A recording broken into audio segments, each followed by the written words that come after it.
Mapagpalang araw sa lahat. Tanghalian na naman dito sa Saudi guys. Kaya itong aking ginawa. Tinalbusan ko yung aking kamote. At pumitas din tayo ng cherry tomato dito sa ating garden. Pagka mayroon talagang itinanim ay mayroon tayong anihin. At ito yung ating ginawa guys. Lalagayin lang natin yan. Samahan na natin ng okra para masarap yung ating ensalada.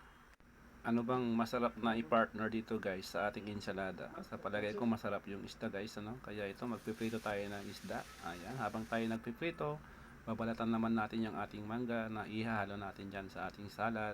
Ayan.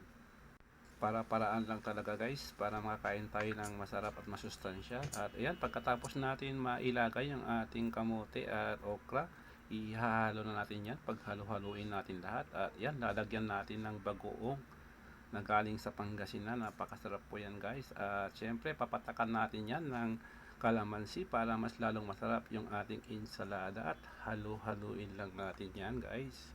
Diskarte lang talaga para makakain tayo ng sariwang gulay. Kaya kung meron kayong mga mapagtamnan yan, magtanim tayo. Alam naman ninyo na mahal ng mga bilihin ngayon. Ayan, ganyan lamang po ang ating pagkain ngayon. Ensaladang dahon ng kamote with okra, with cherry tomato, at syempre itong isda nating masarap. Maraming salamat po.